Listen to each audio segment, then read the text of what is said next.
سماع كل محكوم واجب، حتى وإن لم يكن هناك شك في جرمه.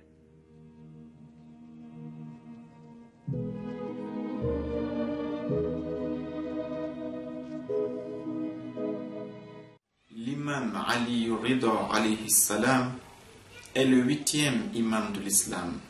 Il est né le 11e jour du mois de Dhul-Qa'ada en l'an 148 de l'Hégire. À l'occasion de la naissance de l'imam Rida alayhi salam, son père, l'imam Musa al-Kazim, a nommé sa mère comme étant At-Tahira, la femme pure et purifiée, car elle a porté en elle l'une des lumières qui a été attisée depuis l'aune de la création. Le prophète Mohammed sallallahu alayhi wa sallam nous a tantôt répété que avant qu'Adam ne soit créé, lui ainsi que Ali étaient une seule lumière. Et Dieu a placé cette lumière dans les côtes d'Adam. Et cette lumière n'a fait que transférer d'une personne pure à une personne pure jusqu'à ce qu'elle a atteint les hanches d'Abdul Muttalib, qui est son grand-père, et elle fut divisée en deux.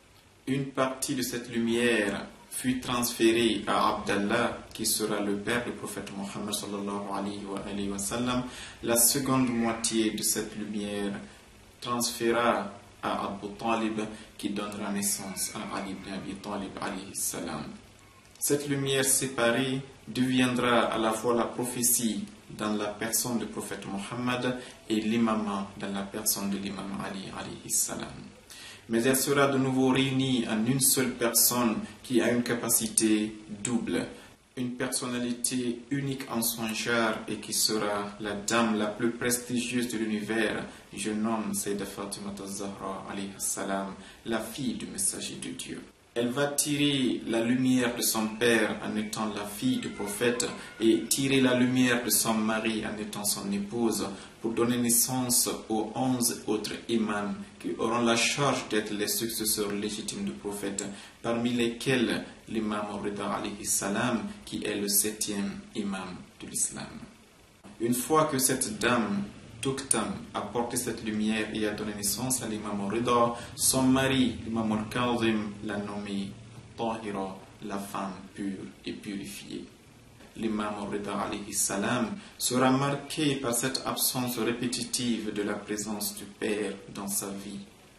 En effet, son père, l'imam al-Kazim alayhi salam, sera emprisonné par le pouvoir califal de l'époque, incarné en la personne de Harun al-Rashid, qui finira par maintes ruses par empoisonner l'imam al-Kazim, l'aidant ainsi à accéder au grade sublime du martyr.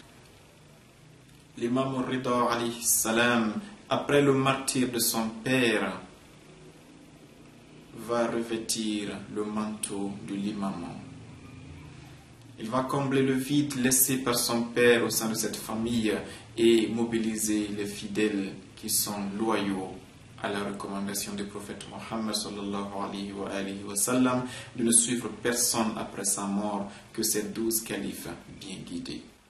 Mais le pouvoir califal, voyant en ces imams, voyant en ces lumières une menace pour leur pouvoir despotique, ne ménageront aucun effort pour mettre ces imams sous la pression et menacer toute personne qui va cohabiter avec ces imams d'emprisonnement et de torture, voire d'assassinat. Harun al-Rashid vivra 10 ans de plus et finira par périr. Son fils Al-Amin prendra 5 ans de règne et finira par être assassiné par son frère Al-Ma'moun qui va prendre sa place. Ma'moun, voyant l'influence de l'imam grandir, rusa et imposa à l'imam un exil forcé de la ville de Médine, là où résidait son grand-père le prophète Mohammed, vers Al-Khurasan. Cela afin de contrôler l'imam, afin de séparer l'imam des millions de fidèles qui le suivent et qui lui sont loyaux, afin de le mettre sous résidence surveillée et de contrôler ses moindres faits et gestes. Cela ne va pas suffire à Ma'moun. Ma'moun finira par ruser et empoisonner l'imam, tout comme le père de Ma'moun avait empoisonné le père de l'imam. Ainsi, Les descendants de la famille du prophète seront assassinés l'un après l'autre par des pouvoirs qui se disent califes de ce même prophète, qui se disent successeurs de ce même prophète. Quel paradoxe pour le monde musulman. Si nous voyons que l'islam est à ce niveau actuel, c'est parce que nous sommes redevables à ces atrocités, à ces faits historiques qui sont restés cachés des siècles et des siècles, et que tant qu'on ne va pas mettre la lumière sur eux, nous ne découvrirons jamais où est la véritable cause de ce problème qui gangrène aujourd'hui le monde musulman. Ces deux vidéos ont pour occasion de vous souhaiter joyeux anniversaire et de participer à la joie de notre imam, l'imam du temps qu'on appelle l'imam al-Mahdi, Sharif, afin de partager sa joie à l'occasion de cette double naissance des deux lumières issues d'une seule et unique lumière, de l'imam al-Musa al-Kadhim alayhi salam, dont la lumière se joint à celle du prophète Mohammed sallallahu alayhi wa sallam.